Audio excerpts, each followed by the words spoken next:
سورہ بقرہ کی آیت نمبر 28 اور 29۔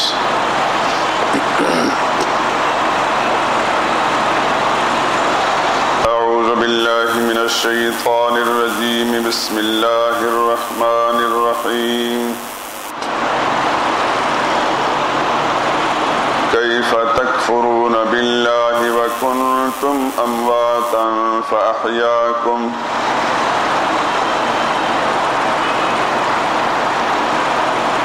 ثم یمیتکم ثم یحییکم ثم الیہ ترجعون۔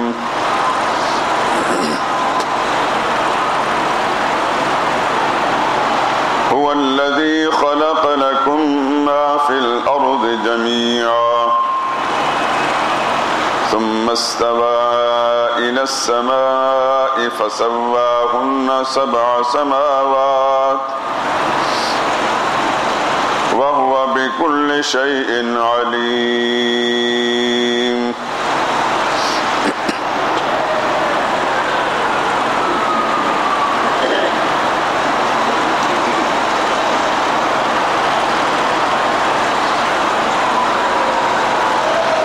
کیف تکفرون باللہ،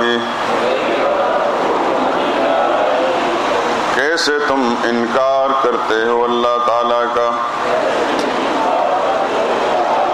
وکنتم امواتا،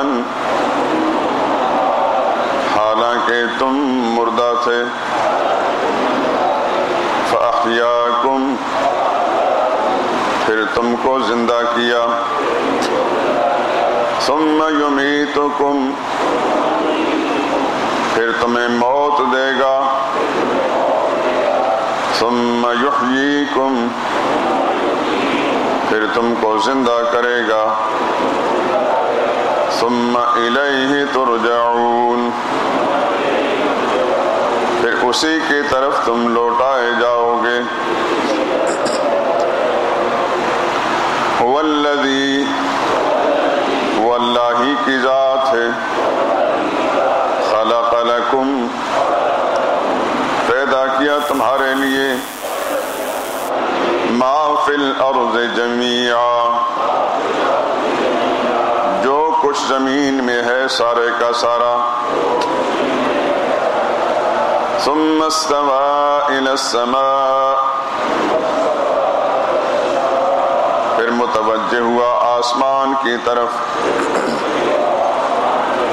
فسواہن، سو ٹھیک کر دیا ان کو، 7 سماوات، 7 آسمان، وَهُوَ بِكُلِّ شَيْءٍ عَلِيمٌ، اور وہی ہر چیز کی خبر رکھنے والا ہے۔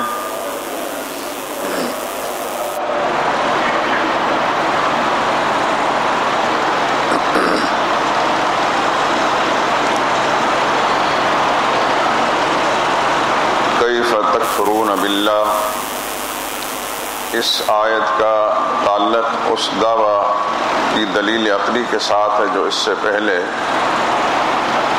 آیت نمبر 21 اور 22 میں آپ پڑھ چکے ہیں، جس میں اللہ نے فرمایا تھا اے انسانوں اپنے رب ہی کی بندگی کرو، اسی کی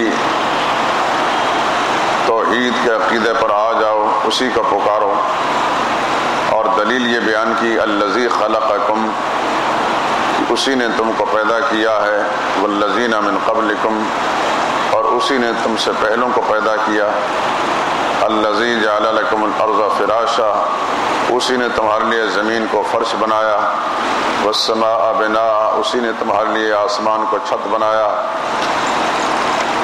وَأَنزَلَ مِنَ السَّمَاءِ مَاءً، اسی نے آسمان سے پانی برسایا، فَأَخْرَجَ بِهِ مِنَ الثَّمَرَاتِ رِزْقًا لَكُمْ، پھر اس پانی کے ذریعے سے پھل اور میوے اور غلے پیدا کیے تمہارے کھانے کے لیے، فَلَا تَجْعَلُوا لِلَّهِ أَنْدَادًا، آخر اس کا نتیجہ نکالا کہ اللہ کے ساتھ کسی اور کا اس کا مد مقابل مت بناؤ، وانتم تعلمون، تم جان چکے ہو کہ یہ جتنی باتیں پہلے ذکر کی گئی ہیں اللہ کے سوا کوئی اور نہیں کرنے والا۔ درمیان میں اس دعوے پر جو اعتراضات تھے ان کے شبہات کے جوابات دیے گئے، اور جوابات دینے کے بعد پھر اسی طرف مضمون لوٹا دیا کہ کیف تکفرون باللہ، کس طرح تم کفر کر سکتے ہو اللہ کے ساتھ۔ آپ پہلے سن چکے ہیں کہ کفر کا معنی ہے چھپانا، ستر الحق عنادن، حق بات کو ضد سے چھپانا۔ اسی لیے قرآن کریم کے ایک مقام میں کاشتکار کو، کھیتی باڑی کرنے والے کو بھی کافر کہا گیا ہے۔ یہ معنی نہیں کہ اللہ کا منکر ہوتا ہے، بلکہ چونکہ بیج کو زمین میں چھپاتا ہے اس واسطے اس عمل کی بنا پر اس کے لیے یہ لفظ بولا گیا۔ تو کافر اس شریعت کی زبان میں وہ ہے جو حق بات کو چھپاتا ہے ضد اور عناد کے ساتھ۔ یہاں پر تکفرون سیاق کلام کے ساتھ کیف تکفرون باللہ بعد نصب الدلائل ووضوح البرہان، کس طرح تم اللہ کے ساتھ کفر کر سکتے ہو جبکہ دلائل واضحہ اور براہین قاطعہ کے ساتھ ثابت ہو چکا ہے کہ اللہ ہی عبادت اور پکار کے لائق ہے، اس کے سوا کوئی اور نہیں۔ علامہ ابن کثیر نے لکھا کیف تکفرون باللہ کیف تعبدون معه غیرہ، تم کس طرح اللہ کے ساتھ کسی اور کی پوجا پکار کر سکتے ہو جبکہ یہ سارے کارنامے تو اللہ تعالیٰ ہی کے ہیں۔ اب یہاں پر ایک اور دلیل کا انداز اختیار ہے، وَكُنْتُمْ أَمْوَاتًا، تم سمجھتے ہو کہ تم آج جو کچھ ہو کل نہیں تھے، تمہیں اللہ تعالیٰ نے عدم سے وجود بخشا، معدوم سے موجود کیا، تم مردہ تھے، بے جان تھے، اپنے باپوں کے پشت کے اندر ایک نطفے کی شکل موجود تھے، اور نطفہ بھی اس سے پہلے ان کے پیٹھ کے اندر جو ان کے وجود میں آیا اس سے پہلے زمین کے تمام ذرات کے اندر بکھرا ہوا تھا۔ انسان جو غذا کھاتا ہے، جو پھل کھاتا ہے، جو پانی پیتا ہے، جو گوشت کھاتا ہے، جو غلہ استعمال کرتا ہے، خوراک کھائی جانے والی تمام چیزیں مل کر ان کا جوہر اور ان کا ایک نچوڑ نطفے کی شکل کے اندر آتا ہے۔ وہ پوری زمین میں کائنات میں بکھری ہوئی چیزیں تھیں جو ذرات تھے، اللہ تعالیٰ نے ان کو اکٹھا کر دیا اس نطفے کی شکل کے اندر۔ پھر وہ ایک وقت مقررہ پر رحم مادر میں پہنچتا ہے تو اللہ تعالیٰ پھر اس کو بکھیرتے ہیں، یعنی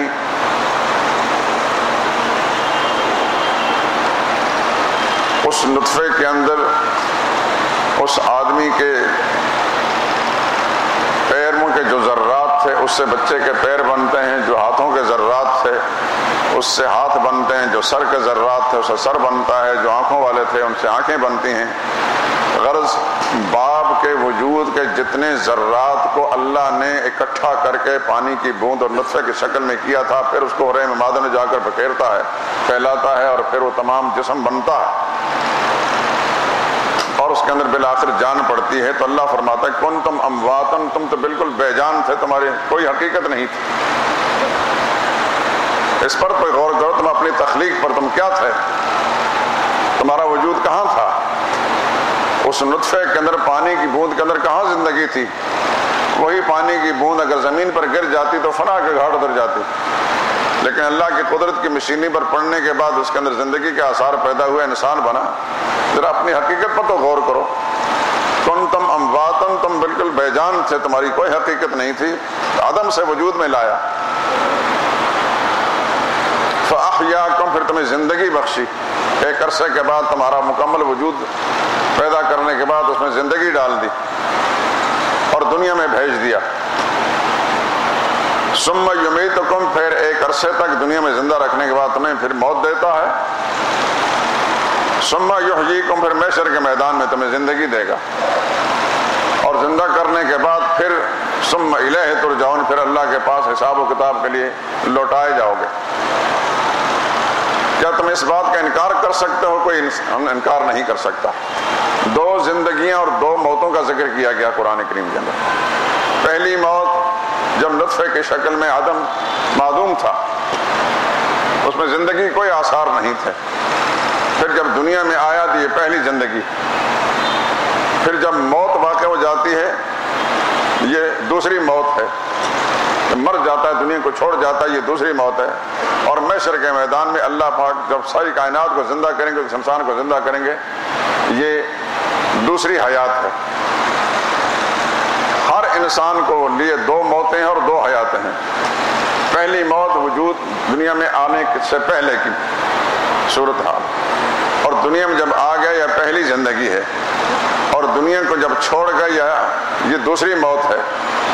اور محشر کے میدان میں جو زندگی ملے گی یہ دوسری حیات ہے. ہر انسان چاہے چھوٹا ہے بڑا ہے، نیک ہے بد ہے، نبی ہے امتی ہے، سب کو کے لیے دو موتیں اور دو حیاتیں ہیں. قرآن کریم میں آگے چل کر ایک جگہ میں قالوا ربنا امتنا سنتین واحییتنا سنتین، یا اللہ دو دفعہ تو نے موت دی، دو دفعہ زندگی دی. فاعترفنا بذنوبنا، ہم اپنے گناہوں کا اقرار کرتے ہیں. فہل الی خروج من سبیل، آج ہماری نجات کی کوئی صورت بن سکتی ہے کہ نہیں بن سکتی؟ تو اس مقام میں بندہ خود اقرار کرے گا کہ دو موتیں ہمیں ملی اور دو زندگیاں ملی. یہ بات میں آپ کی توجہ تھوڑی سی اس طرف مبذول کرا دیتا ہوں کہ پہلی موت تو وہ ہے جو اس دنیا میں انسان آیا ہی نہیں تھا، بلکہ رحم مادر میں بھی نہیں پہنچا تھا. ماں کے رحم میں پہنچنے کے بعد اس کا جو پورا وجود مکمل ہوا، پھر اس میں روح ڈالی گئی اور پھر دنیا میں بھیج دی. یہ پہلی زندگی. پہلے وہ موت کی شکل میں تھی، اب وہ زندگی اللہ پاک نے دے دی. پھر ایک عرصہ گزارنے کے بعد جب ملک الموت اس کی روح قبض کر لیتا ہے تو یہ دوسری موت آ جاتی ہے. اور محشر کے میدان میں پروردگار عالم پھر اس کو ایک زندگی دیں گے. یہ دوسری زندگی ہے. یہ دو ہی موتیں ہیں اور دو ہی زندگی ہیں قرآن کریم کے اصول کے مطابق. معلوم ہوتا ہے کہ اس دنیا سے فوت ہو جانے کے بعد قیامت سے پہلے کوئی زندگی نہیں ہے. اس کو زندگی نہیں کہا جاتا. وہ عالم برزخ میں انسان پہنچ جاتا ہے، اور برزخ کا معنی پردہ ہے. پردہ کے پیچھے چلا جاتا ہے. وہ اللہ ہی جانتے ہیں کہ کیا کیفیت ہے. جزا سزا کا عقیدہ تو ہے کہ مرنے کے بعد مومن کو جزا ملتی ہے، راحت ملتی ہے، اور اللہ کے منکر باغی کو، نافرمان کو سزا ملتی ہے. لیکن کیسے ملتی ہے اس کی کیفیت پوری طرح معلوم نہیں. قرآن کریم نے اس کو بیان نہیں کیا. رسول اللہ صلی اللہ علیہ وسلم کی کسی صحیح سنت سے، صحیح سند سے کوئی بات نہیں منقول. جب دو موتیں ہیں اور دو زندگیاں. پہلی موت دنیا میں آنے سے پہلے ہے، پھر دنیا میں آ گیا تو پہلی حیات، پھر دنیا سے رخصت ہونے والی دوسری موت، اور محشر کے میدان میں جب زندہ کیا جائے گا تو یہ دوسری حیات. موتیں دو ہیں اور دو حیات ہیں. لیکن اس زمانے میں لوگوں نے پورے شد و مد سے مرنے کے بعد والا جو بری دور ہے قبر والی، اس کو بھی زندگی کے ساتھ تعبیر کر دیا. وہاں بھی انسان مردے زندہ ہوتے ہیں. اور اس حد تک غلو کیا ہے کہ قبر پر کوئی جانے والا، قبرستان میں جانے والا اس کو پہچانتا ہے کہ کہاں سے آیا ہے، کس محلے سے آیا ہے.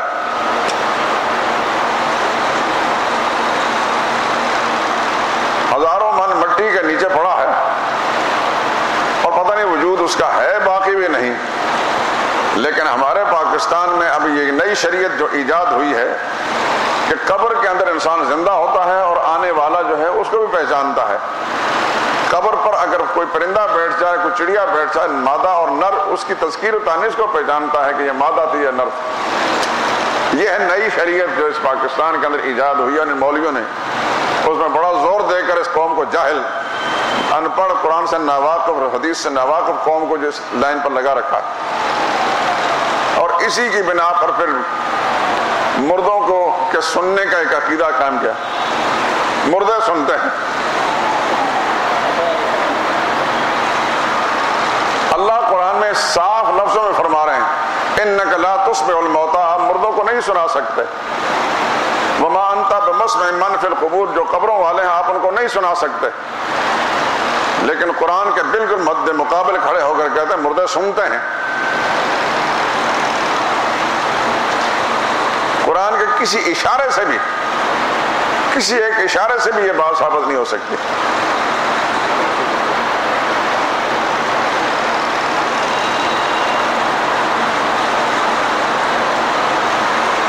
اور اس کو مستقل ایک شریعت کا نام دے دیا گیا۔ اب جو شخص مردوں کے سننے کا قائل نہیں قرآن کریم کے ضابطے کے مطابق ہے، اس کے بارے میں کہیں کہ پیچھے نماز ہی نہیں ہوتی۔ یعنی نمازوں کی قبولیت یا عدم قبولیت کا ٹھیکہ بھی اللہ نے ان کو دے رکھا ہے کہ جس کو یہ پسند کریں گے اس کی نماز قبول ہوگی، اور جس کو پسند نہیں کریں اس کی نماز قبول نہیں ہوگی۔ صراحتاً قرآن کے خلاف عقیدہ قائم کرنے پر خود شرمندگی نہیں ہوتی، اگر جو قرآن کے ساتھ وابستہ رہے گا اور قرآن کے اصولوں کے مطابق ایک عقیدہ قائم کرتا ہے اور بیان کرتا ہے، اس کے پیچھے ان کی نماز نہیں ہوتی۔ قرآن کریم کی اس آیت سے آپ کو بالکل صاف نظر آ گیا کہ کنتم امواتن سے مراد دنیا میں آنے سے پہلے جو کیفیت تھی اس کو موت کے ساتھ تعبیر کیا گیا۔ فاحیاکم، پھر جو دنیا میں آ گیا یہ زندگی کے ساتھ تعبیر۔ فاحیا، اللہ نے تم کو زندہ کیا، دنیا میں آنا یہ زندگی ہے۔ ثم یمیتکم، تمہیں موت دے دے گا، یہ دنیا سے رخصت ہو کر چلے جاتے یہ موت ہے۔ ثم یحییکم، پھر محشر کے میدان کے اندر زندگی دے گا۔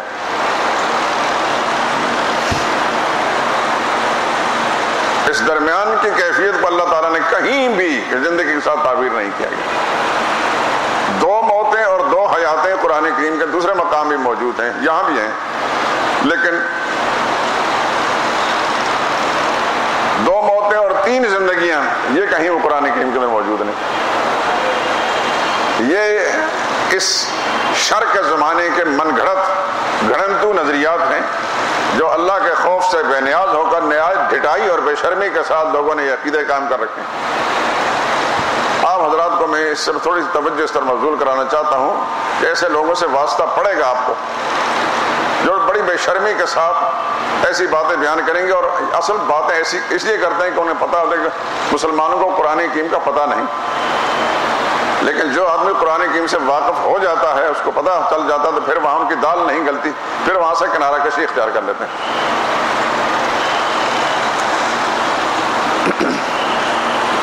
هو الذی خلق لکم ما فی الارض جمیعا، وہ اللہ ہی کی ذات ہے جس نے پیدا کیا تمہارے لیے جو کچھ بھی زمین میں سارے کا سارا۔ قرآن کریم کی اس آیت سے معلوم ہوتا ہے کہ کائنات کا سارا نظام اللہ تعالیٰ نے اس انسان کے لیے بنایا۔ جتنی مفید چیزیں ہیں وہ تو ہیں ہی اس کے فائدے کے لیے، جتنی بظاہر مضر چیزیں ہیں حقیقت میں وہ بھی اس انسان کے نفع کے لیے ہیں۔ مثال کے طور پر کچھ ناپاک چیزیں ہیں، جتنے بھی جانوروں کے فضلات ہیں، گوبر ہے، اب وہ ناپاک چیز ہے، آپ کے بدن سے لگ جائے بدن ناپاک ہوگا، کپڑے سے لگ جائے کپڑے ناپاک ہو جائیں گے، لیکن دوسرے پہلو سے آپ کے لیے مفید ہیں کہ آپ کی زمینوں کے اندر جب کھیتی باڑی جب آپ کرتے ہیں، وہاں فصلوں کے اندر ڈالا جاتا ہے تو بہترین قسم کی کھاد کا کام دیتے ہیں۔ آپ حضرات جو پنجاب میں رہتے ہیں آپ کو یہ بھی پتا ہے کہ یہاں پنجاب کے دیہاتی علاقوں کے اندر جہاں گیس نہیں ہے، لکڑی نہیں ہے، وہاں باقاعدہ خواتین اس گوبر کے وہ اپلے سے بنا کر اس کو خشک کر لیتی ہیں اور اس کو پھر جلاتے ہیں، اور اس کی زبردست قسم کی آگ بھی ہوتی ہے۔ تو بظاہر ایک ناپاک چیز ہے، ایک پہلو سے وہ مضر ہے تو دوسرے پہلو سے انسان کے لیے مفید بھی ہے۔ یہ میں نے سمپل کے طور پر ایک بات ذکر کر دی، خلق لکم ما فی الارض جمیعا، جو کچھ بھی ہے کائنات کے اندر اللہ نے اس انسان کے فائدے کے لیے بنایا۔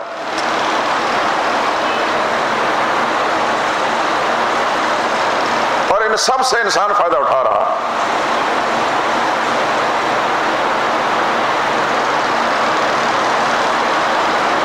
سمندر کی مخلوق ہے اس سے انسان فائدہ اٹھا رہا ہے، زمین کے دامن پر چلنے والے چرند پرندے ان سے انسان فائدہ اٹھا رہا ہے، فضا میں اڑنے والے پرندے انسان فائدہ اٹھا رہا ہے، جنگلات ہیں انسان فائدہ اٹھا رہا ہے، دریا اور پہاڑ ہیں انسان فائدہ اٹھا رہا ہے، معدنیات سے انسان فائدہ اٹھا رہا ہے، سبزیوں سے، پھلوں سے، غلوں سے انسان فائدہ اٹھا رہا ہے، سورج انسان کے فائدے کے لیے، چاند انسان کے فائدے کے لیے، ستارے انسان کے فائدے کے لیے، بارش انسان کے فائدے کے لیے، موسموں کے تغیرات انسان کے فائدے کے لیے۔ کسی چیز پر غور کیجئے، کسی طرح نگاہ دوڑائیے، خیالات دوڑائیے، آپ کو جو کچھ بھی محسوس ہوگا وہ انسان ہی کے نفع کے لیے اللہ نے بنایا۔ پوری کائنات کا دلہا یا VIP مہمان رب العالمین نے اس انسان کو بنایا۔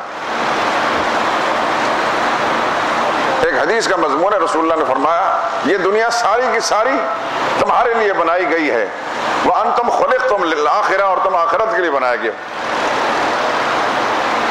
جیسا قرآن کریم میں مَا خَلَقْتُ الْجِنَّ وَالْإِنسَ إِلَّا لِيَعْبُدُونِ، جن اور انسان کو صرف نے اپنی حکم برداری کے لیے بنایا ہے، اور دنیا کا نظام اس کی فرما برداری میں لگا دیا۔ مویشیوں سے یہ فائدہ اٹھا رہا ہے، حتیٰ کہ اس انسان اپنی عقلی اور فکری قوتوں سے ہاتھی جیسے جانور کو قابو میں لا رہا ہے اور اسے نفع اٹھا رہا ہے۔ شیر اور چیتے، جنگلی مخلوق بھی اس انسان کے لیے مسخر کر دی۔ سخرکم ما فی السماوات ما فی الارض جميعا منہ، آسمان و زمین کی ہر چیز تمہارے لیے تابع کر دی، مسخر کر دی۔ اگر انسان غور کرے تو یہ انسان سر سے لے کر پیر تک، اس کی رگ رگ، ایک ایک بال اللہ تعالیٰ کے انعامات میں ڈوبا ہوا، اور زمین کے چپے چپے پر اگر یہ اللہ کے سامنے سجدہ ریز ہو تو اللہ کا شکر ادا نہیں کر سکتا۔ اس انسان کے وجود میں قرآن کریم میں ایک مطلب وَفِي أَنفُسِكُمْ أَفَلَا تُبْصِرُونَ، تمہارے ماحول میں ہی اللہ کی نعمتیں نہیں، تمہارے اپنے وجود کے بھی اللہ تعالیٰ کی نعمتیں ہیں، تم غور نہیں کرتے۔ ایک آنکھ کی پتلی اتنی باریک سی ہوتی ہے کہ اگر اس میں سوراخ کر کے ایک چاول کا دانہ ڈالے تو اس کے لیے بھی گنجائش نہیں بنتی، لیکن اس آنکھ کی پتلی کو اللہ نے کیسا عجیب قسم کا کیمرہ بنایا ہے کہ جب یہ آسمان کی طرف، اتنا بڑا آسمان، اتنا بڑا جہان اس کو نظر آتا ہے۔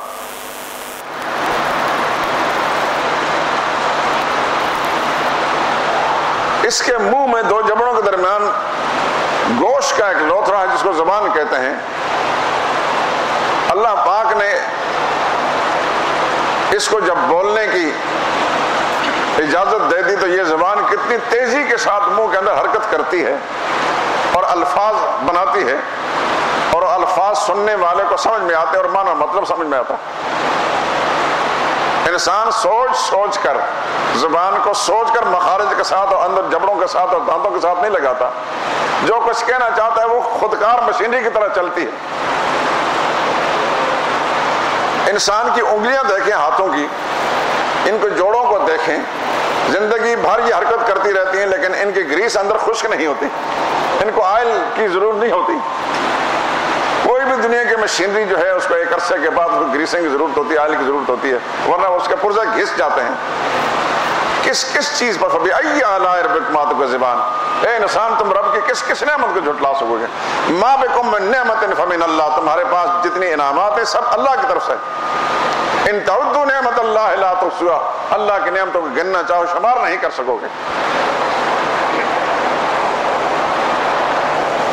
تو جو کچھ بھی زمین کے اندر ہے اللہ فرماتے ہیں تمہارے نفع کے لیے بنایا ہے، جمیعاً، سارے کا سارا۔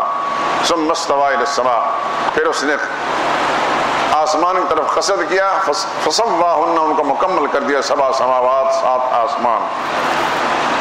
یہ وہ عقلی دلیلیں ہیں، اس انسان کو متوجہ کیا جا رہا ہے۔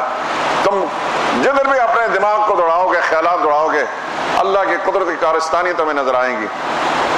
وَهُوَ بِكُلِّ شَيْءٍ عَلِيمٌ، اور یہ بھی جان لو کہ جس طرح خالق وہ ہے، ہر چیز کا بنانے والا وہ ہے، ہر چیز کا جاننے والا بھی وہ ہے۔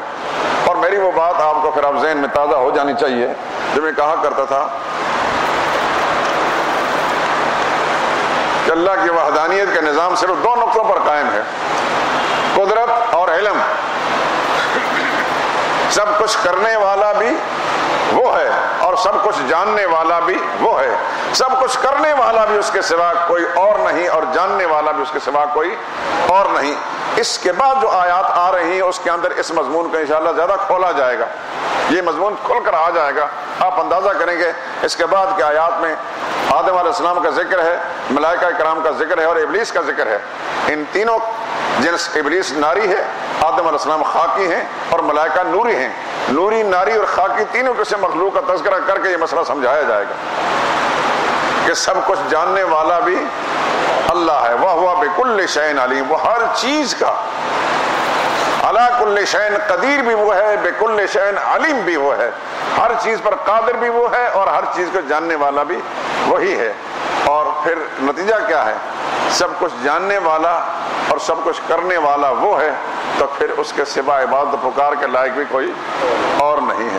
سبحانک اللہم وبحمدک لا الہ الا انت استغفرک الیک۔ قرآن حکیم کے معانی اور مطالب پر سارے قرآن کو سامنے رکھ کر غور کریں تو ایسے انوارات کھلتے ہیں، خدا کی قسم انسان صاحب ایمان ہو بشرطے کہ دل باغ باغ ہوتا ہے اور اللہ تعالیٰ کی عظمت و کبریائی ساتھ ساتھ اس کا نقشہ دل میں بیٹھتا رہتا ہے۔ اور قرآن کی یہی بات سمجھانے کے لیے آیا کہ وہ خالق کائنات ہے، اتنا بڑا جہان بنایا ہے، بغیر مطالبے کے بنایا ہے۔ ہمیں جو وجود بخشا بغیر مطالبے کے بخشا، آنکھیں دی بغیر مطالبے کے دی، صحت دی بغیر مطالبے کے دی، سننے کی طاقت، بولنے کی طاقت، سونگنے کی طاقت، چلنے کی طاقت، پکڑنے کی طاقت، سوچنے کی طاقت، یہ بغیر مطالبے کے دی۔ تو جو بغیر مطالبے کے دے سکتا ہے، ہم اگر مطالبہ کریں تو وہ نہیں دے گا؟ کیا وہ بے بس ہو گیا ہے، ریٹائر ہو گیا معاذ اللہ؟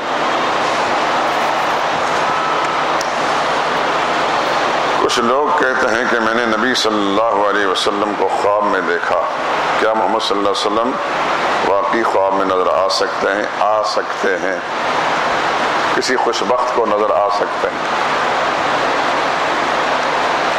خوش نصیبوں کو تو اللہ تعالیٰ کی بھی زیارت ہوتی ہے، نبی کریم صلی اللہ علیہ وسلم کی زیارت تو اس سے نچلے درجے پر ہے، اور بے شمار امت کے لوگ ہیں جن کو زیارتیں ہوتی رہیں۔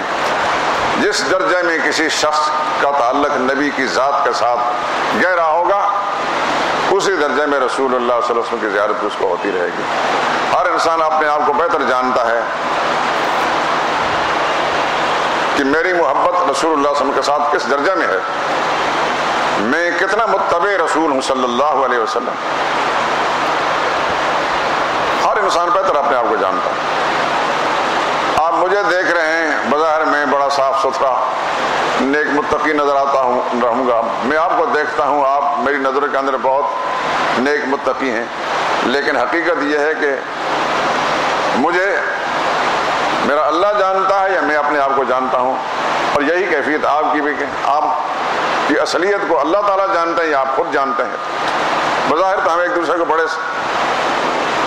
نیک پارسا نظر آتے ہیں، لیکن نبی کریم صلی اللہ علیہ وسلم کے ساتھ کس کا گہرا تعلق ہے، کس درجے میں، اس کے ظاہر میں، اس کے باطن میں، اس کے خیالات میں، اس کے نظریات میں، اس کے معمولات کے اندر، اسی درجے میں رسول اللہ صلی اللہ علیہ وسلم کی زیارت ہو سکتی ہے، یہ ناممکن بات نہیں ہے۔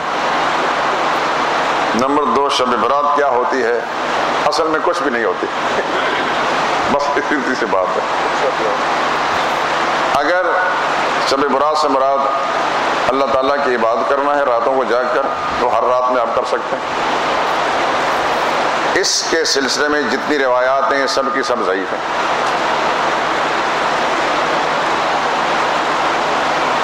اس کو زیادہ اچھالا ہے روافض نے، شیعوں نے، کیونکہ ان کے نزدیک یہ شب تبرہ ہے۔ براعت کا معنی ہے صحابہ اکرام سے لا تعلقی، بیزاری اور نفرت۔ اسی رات کو آپ دیکھیں گے کہ سارے دریا کے کنارے پہ جمع ہو جائیں گے اور وہاں جا کر پرچیاں ڈالیں گے، رکے ڈالیں گے اپنے امام غائب کو بلانے کے لیے کہ جلدی جلدی آئیے، ہم پر ان سنیوں نے بڑا ظلم کیا ہے، آ کے ان کے مظالم سے نجات دیجیے۔ اس کا تعلق زیادہ ان کے ساتھ ہے۔ ہمارے مولویوں کو اللہ تعالیٰ سمجھ دے، کتابوں کے اندر روایات اللہ جانے جعلی راوی نے بنا کر گھسیڑ دی ہیں کتابوں کے اندر، سوچے سمجھے بغیر نقل کرتے چلے جا رہے ہیں۔ چلو سال کے اندر چند راتیں ایسی تو ہونی چاہیے کہ جہاں جلسے کریں گے، چندے کریں گے، پھر حلوے مانڈے بھی ہوں گے، کھائیں گے پیئیں گے، چراغاں ہوں گے، سلسلہ چلتا رہے گا، کبھی یہ رات اور کبھی یہ رات اور کبھی یہ رات۔ حقیقت کے اندر صحیح سند کے ساتھ اگر دیکھا جائے تو اس کی ایک روایت بھی صحیح نہیں، جس نے بھی اس پر تحقیق کی ہے تو اس نتیجے پر پہنچا ہے کہ اس کی ایک روایت بھی صحیح نہیں۔